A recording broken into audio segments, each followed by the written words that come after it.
السلام علیکم، کیا حال ہے آپ سب کے؟ تو آج میں حاضر ہو چکی ہوں ایک نئی اور سبق آموز کہانی لے کے۔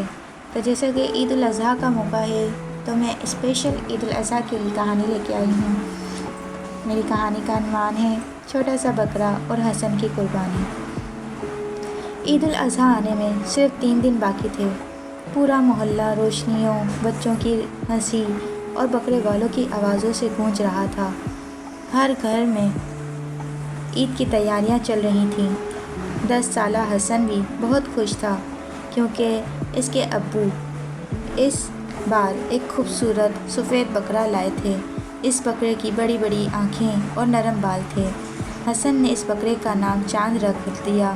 حسن روز صبح اسکول جانے سے پہلے چاند کو گھاس کھلاتا اور رات کو اس کے پاس بیٹھ کر بکرے سے باتیں کرتا۔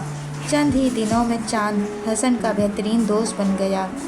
ایک رات حسن نے دیکھا کہ اس کے ابو خاموشی سے بیٹھے ہیں۔ حسن نے پوچھا، ابو آپ پریشان کیوں ہیں؟ ابو نے مسکرا کر کہا، بیٹا قربانی صرف جانور ذبح کرنے کا نام نہیں، یہ اللہ کے حکم پر اپنی پسندیدہ چیزیں قربان کرنے کا سبق دیتی ہے۔ حسن خاموش ہو گیا۔ اس نے چاند کی طرف دیکھا اور دل ہی دل میں اداس ہو گیا۔ عید کی صبح جب تکبیرات کی آوازیں گونجیں تو پورا ماحول روحانی ہو گیا۔ لوگ نئے کپڑے پہن کر ایک دوسرے کو گلے لگا رہے تھے، مگر حسن کی آنکھوں میں آنسو تھے۔ قربانی کے وقت حسن نے چاند کے سر پر ہاتھ پھیرا اور آہستہ سے کہا، تم بہت اچھے دوست تھے۔ اس کے ابو نے حسن کے کندھے پر ہاتھ رکھا اور کہا، اللہ کے راستے میں دی گئی قربانی کبھی ضائع نہیں ہوتی۔ قربانی کے بعد گوشت غریبوں میں تقسیم کیا گیا۔ جب حسن نے ایک غریب بچے کو خوشی سے گوشت لے جاتے دیکھا تو اس کے دل میں عجیب سکون آ گیا۔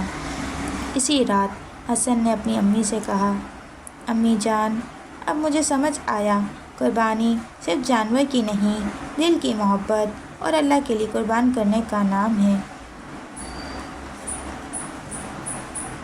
اور اس دن کے بعد حسن پہلے سے زیادہ سمجھدار اور رحم دل بن گیا۔ تو بچوں، یہ تھی آج کی اسپیشل عید الاضحیٰ کہانی جس کا عنوان تھا چھوٹا سا بکرا اور حسن کی قربانی۔ مجھے پوری امید ہے یہ کہانی آپ سب کو بہت پسند آئے گی۔ اگر آپ کو یہ کہانی اچھی لگے تو چینل کو لائک اور سبسکرائب لازمی کیجیے گا۔